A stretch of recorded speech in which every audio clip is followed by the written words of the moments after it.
옛말에 그런 말 있잖아요. 만산 끝에 그런 말 있죠? 목동자. 예, 그래서 아마 명총리가 되실 것으로 저희들은 기대하고 있습니다. 임명동이 표결이 끝난 직후에 가장 먼저 전화드린 것도 국민의당 지도부였다고 말씀을 드립니다.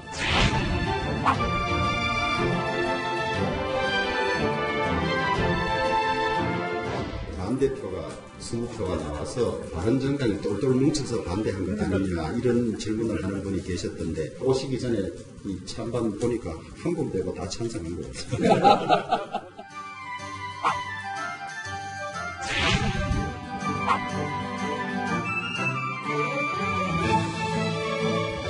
헌법이 만들어진 이후로 최초로 헌법적 총리 권한을 가장 가깝게 또 행사하실 그런 어깨가 무거우시다고 생각됩니다.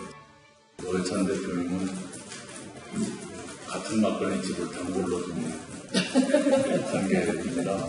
취중에 앉았었어요. 인생의 맛을 알 때쯤엔 점점 더 이낙연 하고 쓰고 나왔는데 그 한 3주 뒤에 노 대표님이 인생의 맛을 알겠습니다. 이렇게 쓰셨더라고요.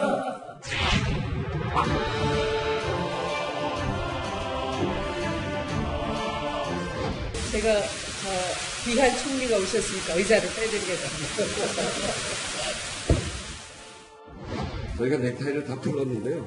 넥타이를 풀고 에너지를 줄이자. 이게 국민 민심이거든요.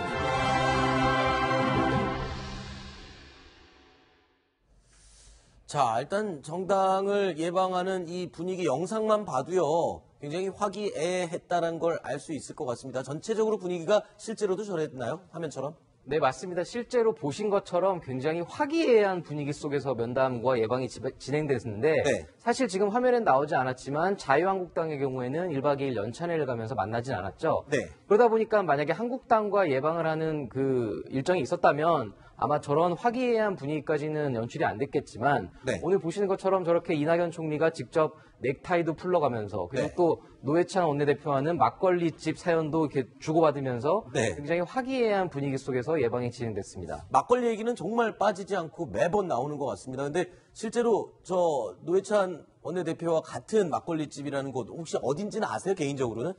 사시진 않으셔도 됩니다. 사실 저도 오늘 노회찬 원내대표와 이낙연 총리가 같은 막걸리집을 단골로 두고 있는 건 처음 알았습니다. 네. 이낙연 총리가 얘기를 하면서 이렇게 알게 됐는데 나중에 심상정 대표와 얘기를 할 때 이낙연 총리가 이렇게 얘기를 했습니다. 앞으로 총리 공간에서 팔도 막걸리가 가장 많이 소진되도록 노력하겠다. 아하. 그만큼 공간을 많이 찾아주시고 본인도 많이 초대를 하겠다. 네. 이런 어떤 소통 의지를 막걸리를 통해서 내비치기도 했었습니다. 네. 이낙연 총리가 그 술집 테이블에 적어놨다는 문구와 노회찬 원내대표가 답글을 또 적어놨다는 문구 직접 찾아가서 한번 확인해보고 싶은 그런 생각이 드네요.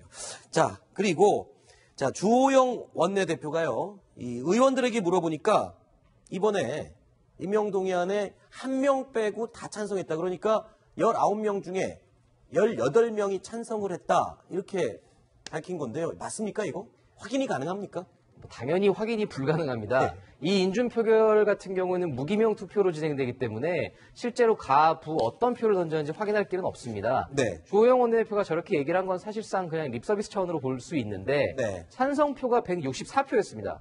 164표를 분석해보면 사실상 국민의당과 여당 성향의 무소속 의원들 그리고 그 바른정당 의원들까지 만약에 포함된다면 숫자가 훨씬 넘어갑니다. 그렇죠. 그렇다 보니까 바른정당은 사실상 대부분 반대표를 던졌다는 해석이 가능했었는데 네. 저렇게 면전에 대놓고 외방하러 온 총리에게 사실 우리는 다 반대표 던졌다 이렇게 말할 수는 없지 않습니까?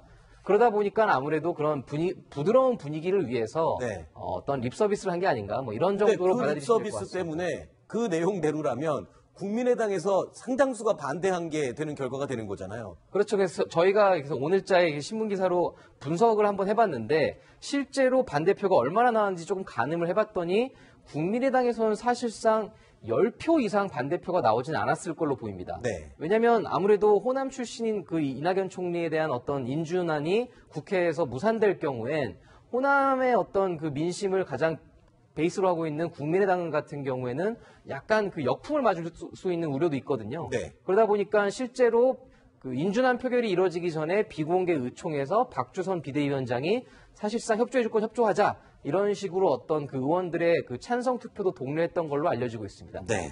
자, 그리고요, 어제 표결에 불참했던 자유한국당, 일단은 이낙연 총리의 방문도 오늘 거부를 했습니다. 그리고요, 문재인 대통령이 제안했던 여야정 협의체도 참여하지 않겠다라고 밝혔습니다. 자, 정우택 원내대표의 이야기 직접 들어보시죠.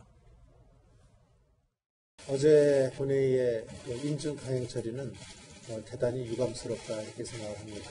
이런 식으로라면 대통령이 제안하셨던 여야정 협의체 구성도 무의미한 게 아닌가. 자유한국당은 정부가 주재하는 국정 설명회 식으로의 성격을 가질 협의체 구성에는 참여할 의사가 없다는 점을 밝힙니다. 다만 여야가 주체가 되고 국회가 주도하는 협의체의 구성을 할 것을 다시 한번 새롭게 제안을 드립니다. 네, 자유한국당의 저런 입장을 보면 앞으로 이제 강경화 외교부 장관 후보자라든가 또 김상조 공정거래위원장 후보자 인사청문회에 아주 빡빡하게 나올 것 같아요. 그렇죠? 네, 맞습니다. 예측하신 대로 당장 내일 국회 정무위원회에서 김상조 공정거래위원장 후보자의 인사청문회가 진행될 예정인데 굉장히 난관이 예상됩니다. 네. 김상조 후보자의 경우에는 지금 문재인 대통령이 공약했던 5가지 5대 비리, 여기에 굉장히 많은 사례들이 지금 의혹들이 제기되고 있고 그러다 네. 보니 한국당에서 지금 굉장히 벼르고 있는 상황인데 실제로 그리고 오늘 또 이낙연 총리 아까 그 정우택 원내대표의 워딩은 없었지만 이렇게 얘기를 했습니다. 사진 찍기용 회동에는 응하지 않겠다. 네. 그러니까 이렇게까지 공개를 했던 거는 사실 굉장히 이례적이거든요. 네. 뭐 다른 당 소속 내지는 그 보수 진영 반대 진영에서 이렇게 인사들이 찾아왔을 때는 의례적으로라도 이렇게 굉장히 화기애애한 분위기를 연출해 주는 게 관례인데 더더군다나 새로 취임한 총리인데 이렇게까지 얘기를 했을 정도면 굉장히 앞으로 나를 세우겠다. 이걸 확실하게 못을 박은 겁니다. 네. 자, 이낙연 총리. 자, 각 당을 예방한 자리 분위기가 아주 좋았었죠. 그런데 또 분위기가 화기애애했던 곳이 또 있습니다. 어제 임명장을 받을 당시에 대통령과의 만났던 분위기입니다. 당시의 영상 저희가 꾸며봤습니다. 확인해 보시죠. 국무총리 후보자에 이낙연 전남지사님을 지명합니다. 선서 공직 후보자인 본인은 국회가 실시하는 인사청문회에서 양심에 따라 숨김과 보탬이 없이 사실 그대로 말할 것을 맹세합니다.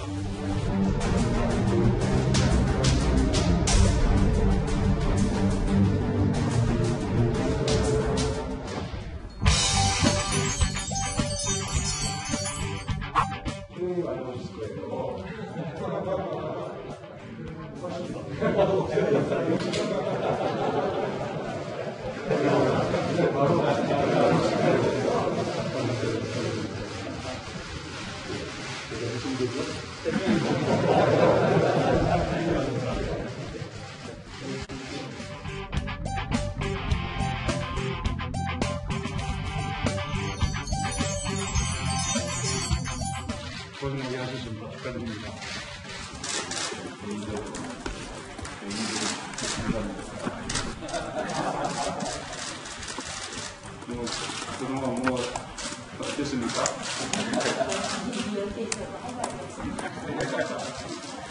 국정 운영은 전부 국무총리 책임이다. 그런 각오로 좀 전력을 다해 주시고요. 잘 부탁드립니다.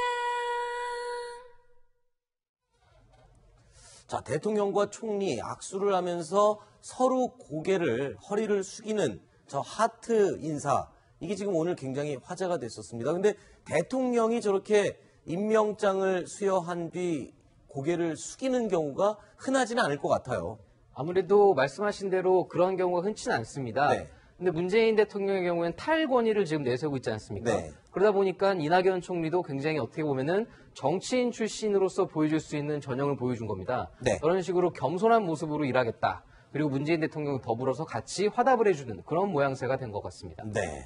자, 임명장을 받은 이낙연 총리 지금 가뭄 피해 현장을 또 방문했다고요. 굉장히 빨리빨리 움직이는 것 같습니다. 정식 업무를 시작을 했어요. 네, 그렇습니다. 첫 공식 행보로 아까 국회를 방문했고요. 그 이후에 민생 현장을 방문을 했는데 바로 경기도 안성의 그 마둔저수지를 찾아갔습니다. 지금 경기도 같은 경우에는 가뭄이 굉장히 심합니다. 원래 작년 같은 경우만 해도 작년부터 지금 이맘때까지 한 250mm 정도의 그 비가 왔었거든요. 그런데 네. 올해는 한 절반 정도밖에 되지 않고요. 특히 그 안성, 오늘 총리가 찾아간 안성 같은 경우에는 이 농업용 저수지 저수율이 32%밖에 되지 않아요. 그렇죠. 절반도 전혀 되지 않는 거죠. 그만큼 가뭄이 심하다 보니까 바로 이 현장을 찾은 겁니다.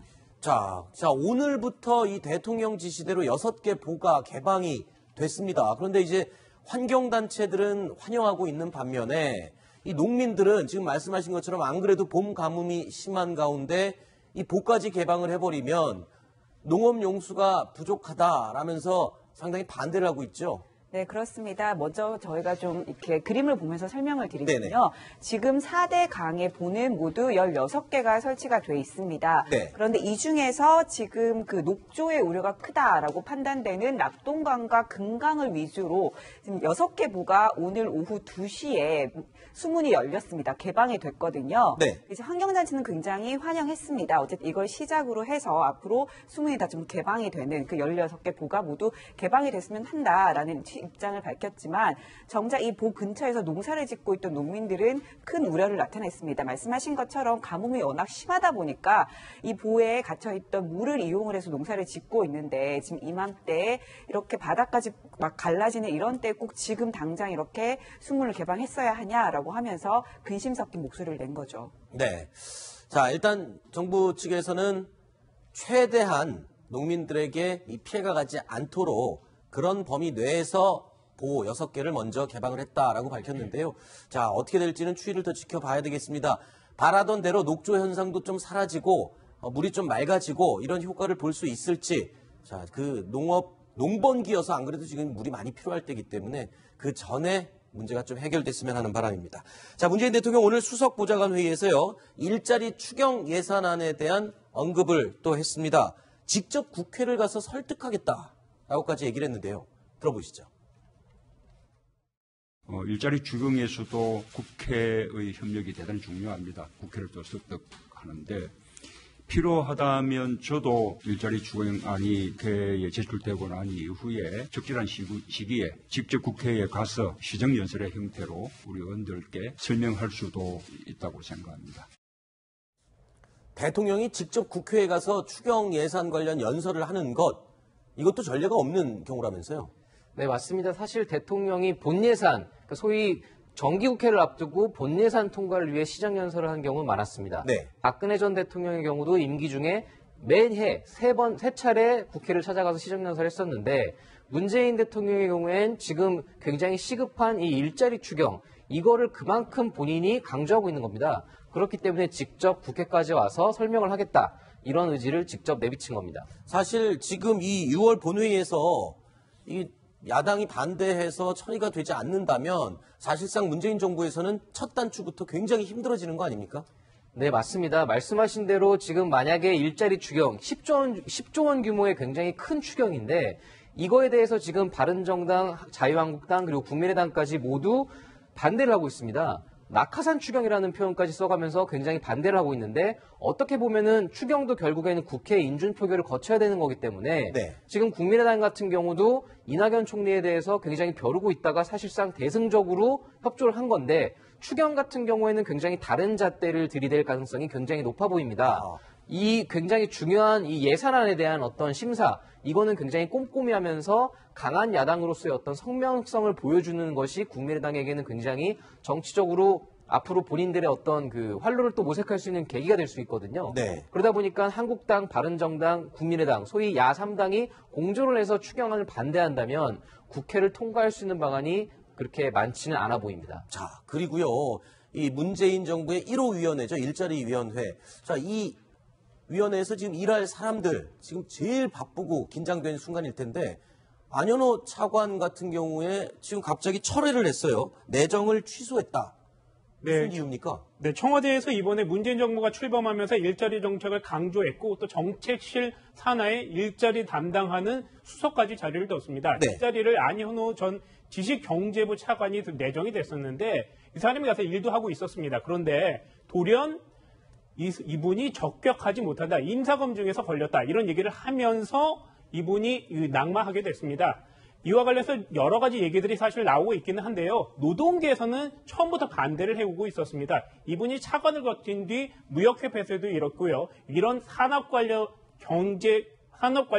산업관료를 많이 지냈기 때문에 사용자 측에서 일하는 것 아니냐 이런 얘기를 하면서 반대를 했던 경험이 있습니다. 아, 그러면 노동계의 반대 때문에 물러났을 수 있다. 이런 분석도 나올 수 있겠군요. 네, 맞습니다. 사실 안현호 수석이 처음 내정됐을 때 굉장히 의외라는 반응이 많았습니다. 왜냐하면 이 안현호 수석 같은 경우에는 노동계에서 한국노총, 민노총 둘 다 반대를 하는 인사고 어떻게 보면 오히려 재계와 가까운 인사이기 때문에 네.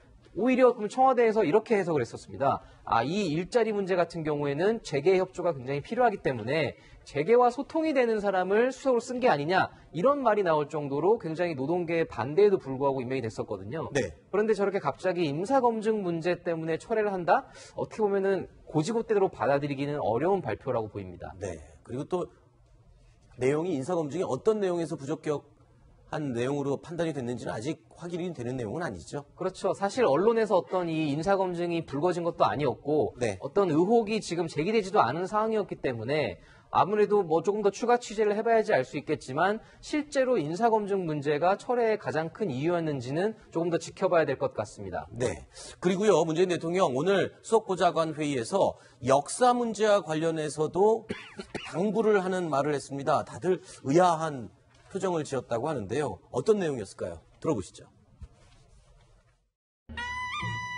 뜬금없는 이야기일 수는 있는데 국정기획자문위원회가 지금 국정과제를 지방정책 공약 부분도 지금 정리를 하고 있을 거거든요. 그래서 그 속에 가야사 연구와 부분, 그 부분을 꼭 좀 포함시켜 주셨으면 좋겠습니다. 삼국사 이전의 역사, 고대사가 좀 연구가 좀 제대로 안 된 측면이 있고 가야사가 경상남도를 중심으로 경북까지 조금 미친 이런 역사로 생각들을 많이 하는데 사실은 더 넓습니다. 그것이 섬진강 주변, 그 다음에 또 광양망, 순천망, 심지어는 남을 일대, 그리고 건강 상류 유역까지도 유적들이 남아있거든요. 이 가야사 연구 보고는 말하자면 영호남이 공동사업으로 할 수 있는 그런 사업이어서 영호남 간의 어떤 벽을 이렇게 조금 허물 수 있는 그런 좋은 사업이라고 생각됩니다.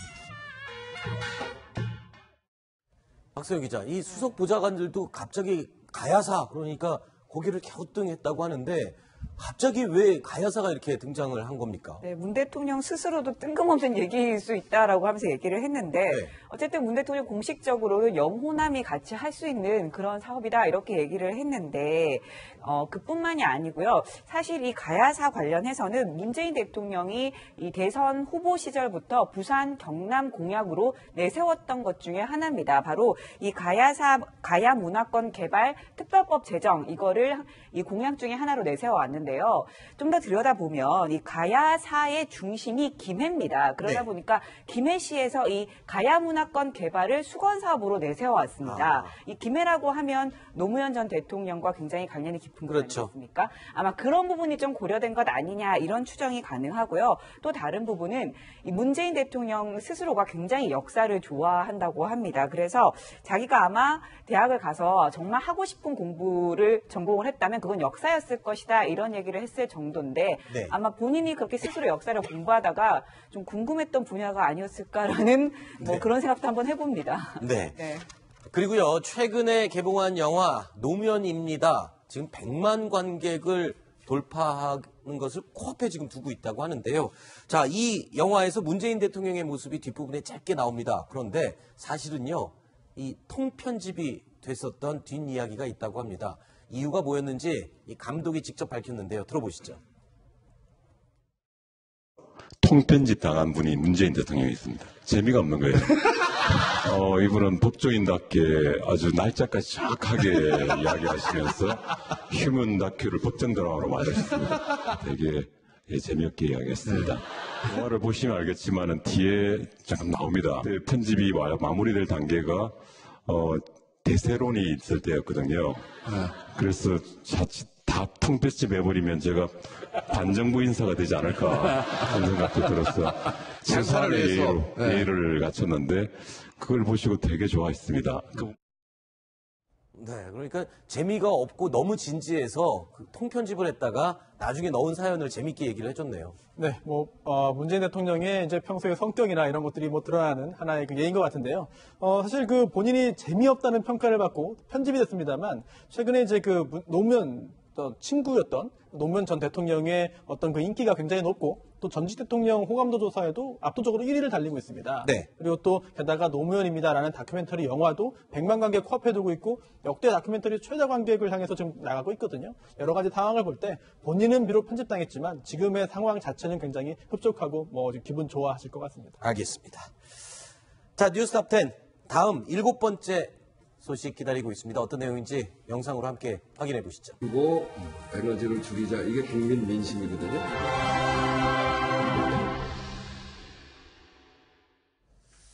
자, 일단 정당을 예방하는 이 분위기 영상만 봐도요. 굉장히 화기애애했다는 걸 알 수 있을 것 같습니다. 전체적으로 분위기가 실제로도 저랬나요? 화면처럼? 네, 맞습니다. 실제로 보신 것처럼 굉장히 화기애애한 분위기 속에서 면담과 예방이 진행됐는데 네. 사실 지금 화면엔 나오지 않았지만 자유한국당의 경우에는 1박 2일 연찬회를 가면서 만나진 않았죠. 네. 그러다 보니까 만약에 한국당과 예방을 하는 그 일정이 있었다면 아마 저런 화기애애한 분위기까지는 연출이 안 됐겠지만 네. 오늘 보시는 것처럼 저렇게 이낙연 총리가 직접 넥타이도 풀러가면서 그리고 네. 또 노회찬 원내대표와는 막걸리집 사연도 이렇게 주고받으면서 네. 굉장히 화기애애한 분위기 속에서 예방이 진행됐습니다. 막걸리 얘기는 정말 빠지지 않고 매번 나오는 것 같습니다. 근데 실제로 저 노회찬 원내대표와 같은 막걸리집이라는 곳 혹시 어딘지는 아세요? 개인적으로는? 사시진 않으셔도 됩니다. 사실 저도 오늘 노회찬 원내대표와 이낙연 총리가 같은 막걸리집을 단골로 두고 있는 건 처음 알았습니다. 네. 이낙연 총리가 얘기를 하면서 이렇게 알게 됐는데 나중에 심상정 대표와 얘기를 할 때 이낙연 총리가 이렇게 얘기를 했습니다. 앞으로 총리 공간에서 팔도 막걸리가 가장 많이 소진되도록 노력하겠다. 아하. 그만큼 공간을 많이 찾아주시고 본인도 많이 초대를 하겠다. 네. 이런 어떤 소통 의지를 막걸리를 통해서 내비치기도 했었습니다. 네. 이낙연 총리가 그 술집 테이블에 적어놨다는 문구와 노회찬 원내대표가 답글을 또 적어놨다는 문구 직접 찾아가서 한번 확인해보고 싶은 그런 생각이 드네요. 자, 그리고 주호영 원내대표가요, 이 의원들에게 물어보니까 이번에 임명동의안에 한 명 빼고 다 찬성했다. 그러니까 19명 중에 18명이 찬성을 했다. 이렇게 밝힌 건데요.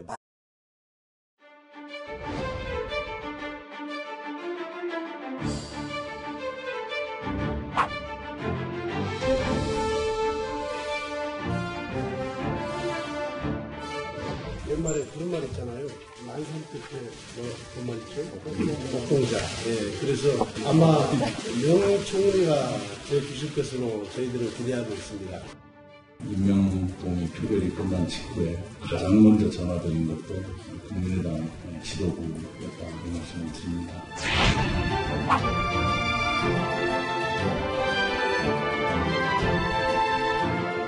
안 대표가 20표가 나와서 바른정당이 똘똘 뭉쳐서 반대한 것 아니냐 이런 질문을 하는 분이 계셨던데 오시기 전에 이 찬반 보니까 한 분 빼고 다 찬성한 것 같습니다.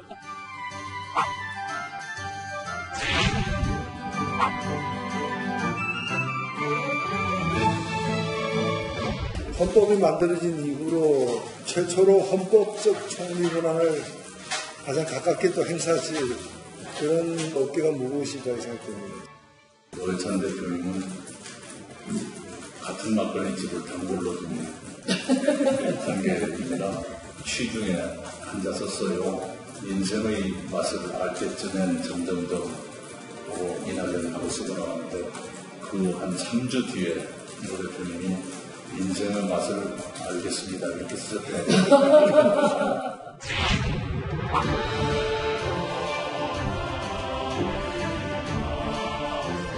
제가 귀한 총리가 오셨으니까 의자를 빼드리겠습니다.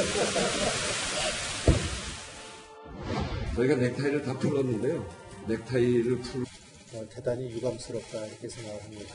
이런 식으로라면 대통령이 제안하셨던 여야정 협의체 구성도 무의미한 게 아닌가. 자유한국당은 정부가 주재하는 국정 설명회 식으로의 성격을 가질 협의체 구성에는 참여할 의사가 없다는 점을 밝힙니다. 다만 여야가 주체가 되고 국회가 주도하는 협의체의 구성을 할 것을 다시 한번 새롭게 제안을 드립니다.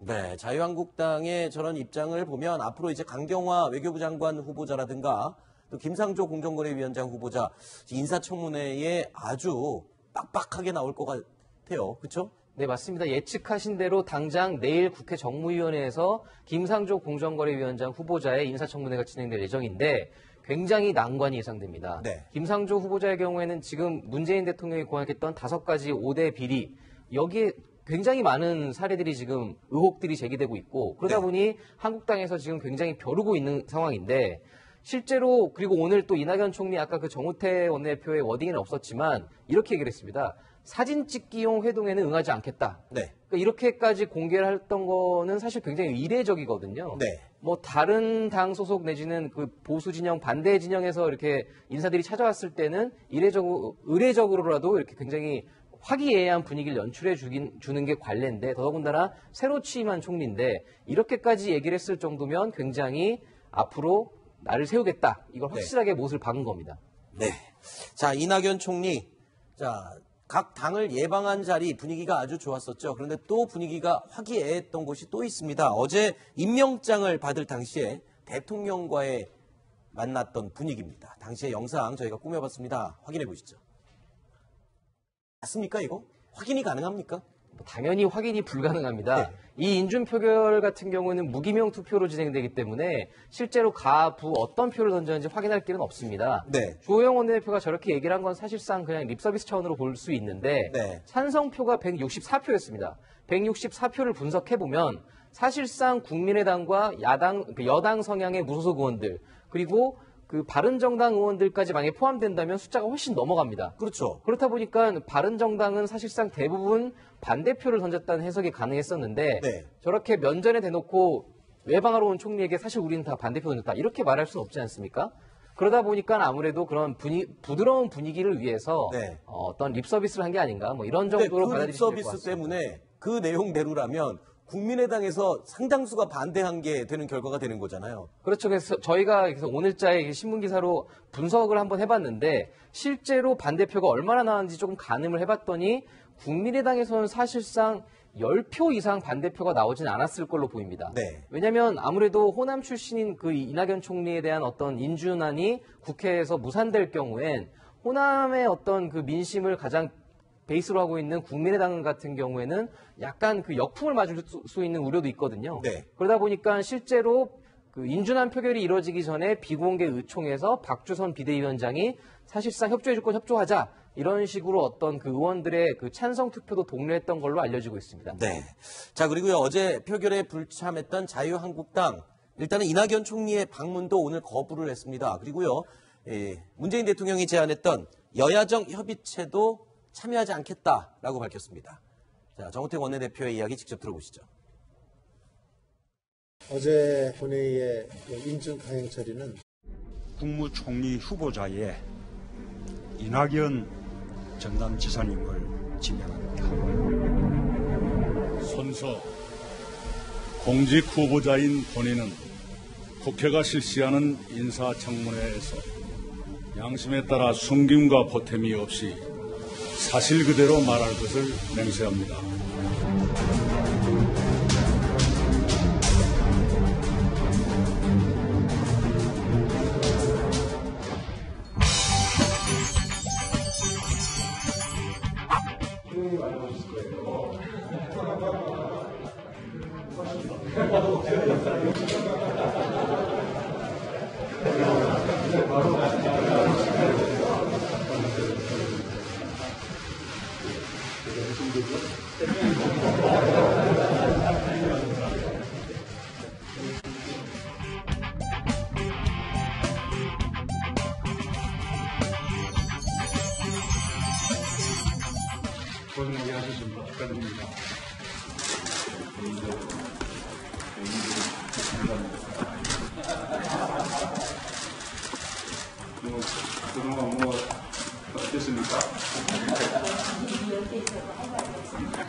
국정 운영은 전부 국무총리 책임이다.